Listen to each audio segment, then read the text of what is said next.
நாமக்கல் மாவட்டம் குமாரபாளையத்தில் மோட்டார் வாகன ஆய்வாளர் செய்தியாளர்களுடன் வாக்குவாதத்தில் ஈடுபட்ட சம்பவம் பரபரப்பை ஏற்படுத்தியுள்ளது. சுல்லாங்காடு பகுதியில் செயல்பட்டு வரும் குமாரபாளையம் வட்டார போக்குவரத்து அலுவலகத்தில் நித்யா என்பவர் மோட்டார் வாகன ஆய்வாளராக பணியாற்றி வருகிறார். அவர் காலதாமதமாக அலுவலகத்திற்கு வருவதாகவும், செவ்வாய் மற்றும் வியாழக்கிழமைகளில் மட்டுமே வாகன உரிமை பதிவு, ஓட்டுநர் உரிமம் போன்ற அனைத்து பணிகளிலும் மேற்கொள்வதாகவும் பொதுமக்கள் குற்றம் சாட்டினர். இந்த நிலையில் அங்கு செய்தி சேகரிக்க சென்ற செய்தியாளர்களிடம் மோட்டார் வாகன ஆய்வாளர் நித்யா வாக்குவாதத்தில் ஈடுபட்டதோடு மிரட்டல் விடுக்கும் தோணியில் பேசினார். இதனால் அப்பகுதியில் சிறிது நேரம் பரபரப்பு ஏற்பட்டது.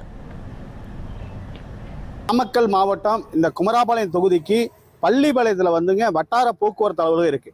இந்த வட்டார போக்குவரத்து அலுவலகம் தற்காலிகமான ஒரு தனியார் ஒரு அலுவலகத்தில் இயங்கிட்டு இருந்தா கூடங்க, இப்போ ஏற்கனவே இருந்த அந்த மோட்டார் வாகன ஆய்வாளர் வந்து இடமாற்றம் செய்யப்பட்டனால இப்போ புதிதாக ஒரு மோட்டார் வாகன ஆய்வாளர் வந்திருக்காங்க. இங்கே பொறுப்புக்காக போட்டிருக்காங்க. 2 நாளுக்காக, வாரத்தில் 2 நாள் தான் வருவாங்க பழக்கு. அது வாரத்தில் 2 நாள் வர்றதுனால கூட 2 மணி நேரம், அதாவது 12 மணிக்கு மேலே வர்றாங்க.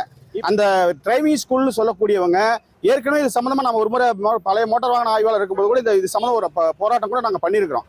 அதுபோல் மோட்டார் வாகன ஆய்வாளர் முழுமையாக அந்த புரோக்கர் இடைத்தரகளை வைத்துக்கொண்டு வாகன, அதாவது என்ன சொல்ற டிரைவிங் ஸ்கூல்னு சொல்லக்கூடிய ஓட்டுநர் பயிற்சி பள்ளி வச்சிருக்கக்கூடிய அந்த அவர்கள் எல்லாமே புரோக்கராக இருக்காங்க. அவங்க எல்லாம் இன்னைக்கு இப்போ எல்லாத்தையும் அடிக்கிற மாதிரி வர்றாங்க. நாங்கள் என்ன கேட்குறோம், இந்த மாதிரி நெருக்கடியான சாலையா இருக்கு, இந்த பகுதியில் வந்து போக்குவரத்து தடைப்படுது, பொதுமக்கள் இன்னலுக்காகிறாங்க, இன்னைக்கு ஒரு விரைவாக அந்த வேலையை முடிக்க வேண்டியதான்னு சொன்னா இந்த மாதிரிலாம் பதில் சொல்றதில்ல.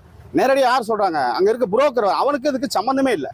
சம்மந்தமே இல்லாத ஆட்களை அடியாட்களையும் வைத்திருக்காங்க போல. அந்த மாதிரி தான் தோணுது. எல்லாத்துக்கிட்டையும் நேரடியாக சண்டை. இது நீங்க இங்க இருக்க பத்திரிகையாளருமே அந்த புகைப்படம் எடுத்திருப்பீங்க.